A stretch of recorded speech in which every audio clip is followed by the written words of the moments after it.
Around 1,000 Palestinians have been let out of Israel jails as part of the Gaza ceasefire deal, and people have been shocked by the state of their health. Everyone saw the dire condition they were in.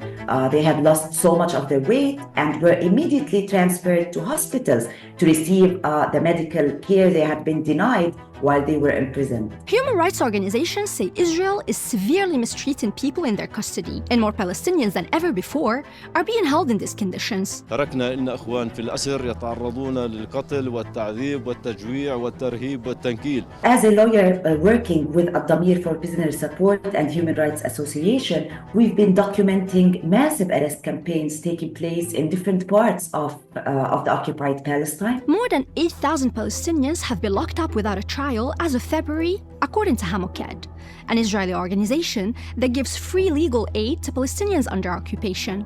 This includes 1,802 Palestinians from Gaza who are being held as so-called unlawful combatants, a category which does not exist under international law. The unlawful combatant law is an Israeli law. It was established in 2002, and they started using this law against Palestinians from the Gaza Strip.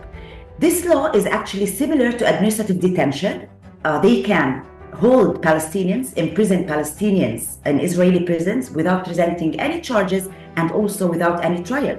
All of the unlawful combatants are now held in Israeli prisons. They are civilians. The Israelis use administrative detention against Palestinians from the Gaza Strip and the occupied Jerusalem, while they use the unlawful combatant law against Palestinians from the Gaza Strip. In the occupied West Bank, more than 500,000 Israeli settlers are subject to civil and criminal law and tried in Israeli civil courts, while 3 million Palestinians living in the same territory are governed under military law and prosecuted in military courts.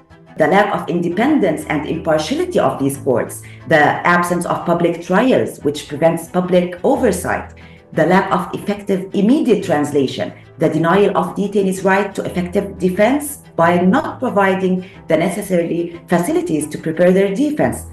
All of this serve as the basis for classifying these practices as war crimes. Since 2001, more than 1,400 complaints have been submitted to Israel's Justice Ministry detailing abuses by Israel's Internal Security Service, Shin Bet. These reports describe practices such as painful shackling, sleep deprivation, and exposure to extreme temperatures.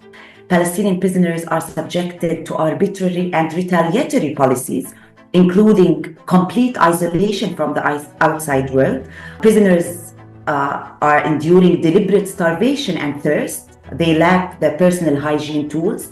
There is a confiscation of clothing and electrical appliances.